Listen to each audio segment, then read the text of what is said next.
To se prej avto od desetke dobi kiro, osmico. Koliko bi mu dal od 10?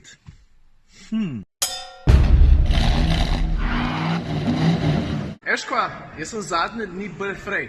Sej, verjetno se opas, sem na dopustu, punce sem pelil na morje. Kar pa ne pomeni, da nisem bil priden, v bistvu imam materijala za vlog ogromen, pa ne samo to. Enkrat sem se celo iz Rovinja odpeljal nazaj v Ljubljano, samo zato, da sem posnel Velarja in se pol pripeljal nazaj. Pa ne samo to, čez par dni se že začne avtosalon v Ženevi, valjda bom šel tja, poročil vsem tistem, ki je najbolj zanimiv. Današnji vlog, to, kar boš zdaj videl, je pa pravzaprav nastal zaradi popular demanda, pravzaprav zaradi velikega povpraševanja po Citroenu C3 Aircross. A se spomniš, po mojem, še ni 2 tedna od tega, ker sem ga imel v vlogu, ampak takrat nisem naredil sladko kislih, sem bolj razmišljal na glas o enih rečeh. No, pa se pa vsul kupene pošte, v kateri ste rekli, da ne reče sladko kisle. Zdaj pa, kdo sem jaz, da bi rekel ne? Ja prav ne, pa naredimo sladko kisle.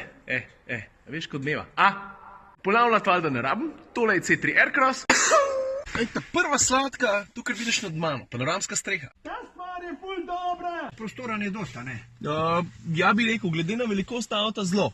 Všeč mi je pa linija, pa po moje, da ta tudi poraba, da ni kažem. Poraba je pa zdaj tako, Citroen prav, da ponuca 4,5, lahko porab tudi 7, ampak jaz sem se pa vozil s 6. Sem gledal tam na avtonet, piše 3, 4. 3 ne boste sam porabil. Če se zelo lepo peljete, boste porabil 5. Pa 4, ne, 4. Kaj? 4 pogona. Ne, samo dvokolesen pogon ima. Ja. Pa piše mu tam, kaj piše? Ne. On ne piše SUV. SUV piše, sam to še ne pomeni 4-kolesen pogon, a vidiš? To pa nisem vedel. Ja. Ker piše tam SUV, ne, terensko. Ja. A drugač pa, a si ti novi šef, nisi? Ne, nisem. To se prej avto od desetke dobi kiro, osmico.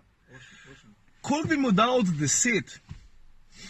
Mercedes je, ne vem, od 200.000 stare, če bo daj. Mercedes za 240. No, pa da me s tem avto 7,5. Meni všeč, evo.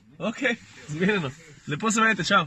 No evo, še prvo sladko nismo do konca obdelali, pa smo že nekaj izvedeli, ne? Glavno, da dokončam, panoramska streha, to pravzaprav ni nič nogo v avtomobilih, ne? Ampak trdim pa, da je v mehkih avtomobilih pomembnejša kot večjih, zato ker v mehkih avtomobilih obstaja nevarnost, ne? Da dobiš tisto občutek utesnjenosti. Tukaj je pa prostora veliko, pa še ta streha pomaga, da je ta feeling prostornosti toliko večji. Zato ta prva sladka. Druga sladka, kufer. Dvojen dno, vidiš, prostornina pa od 410 do šohjurja 300. No to je drugače kar dober podatek.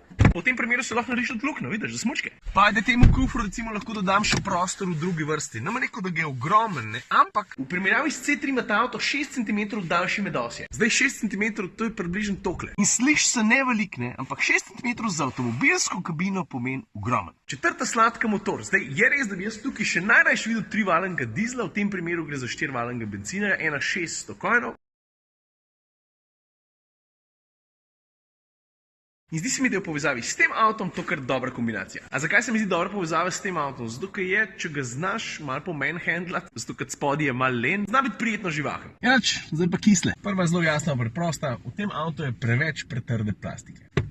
Come on. Vidiš, tale del je sprejemljiv, tale je tudi še nekak, ampak tukaj spredi pa spet šoh. Druga kisla, jaz vem, da C3 Aircross ni športen avto, ampak bočne opore je pa vse malo premalo. Tretja kisla, spodobili bi se, da ima Aircross že v osnovi malo več varnostne opreme. Ok, peta sladka. Aircross, sicer malo pozen, ampak zelo uspešno lovi trend, pa kar naenkrat je takole nadoknadu zaostanek, kar se tiče vse te SUV križarske norije. Mislim, ta funky faktor, veš, od 1 do 10, mislim, mu tudi zaradi tega frisa v 3 nadstropjih dam tam 8,5, mogoče 109. Avto je svež pa zanimiv in kdor si ogleduje avto v tem segmentu, tako kot tisti gospod na začetku vloga, se mi zdi, da tega ne bi smel ignorirati. Toliko pozornosti si je že zaslužil, pa ne samo zaradi dizajna, tudi zaradi prostornosti, prilagodljivosti, tudi zaradi tega, ker dejansko mislim, da je Citroenu uspel narediti zelo lušten avto. To je bilo to za danes, lepo se imejte, se vidimo kmalu. Če ne drugače, takrat, ko se javim iz Ženeve. Zdaj montiram video, pa če se tebi zdi, da sem spustil tretjo sladko, je to zato, ko imaš prav. Kaj ti rečem? Bila je posneta? Pa je pa ni bilo več. Tretja sladka je bil funky faktor. To je ena stvar, ki jo Citroeni zadnje čase spet imajo. Se mi zdi, da je Citroen zadnja leta nazaj dobil ti svoj mojo. In te zadnji Citroeni, vključno s kaktusom, se mi zdi, ko ga vidiš, rečeš, lega, spet ta. In to je fajn stvar, da vidiš avto, pa se kar malo zasmejiš, pa rečeš, lega, ta je pa on, ki je malo funky. Treba je priznati, ne, Citroeni tega wow efekta nekaj časa niso imeli. Tu so ga pa spet dobili.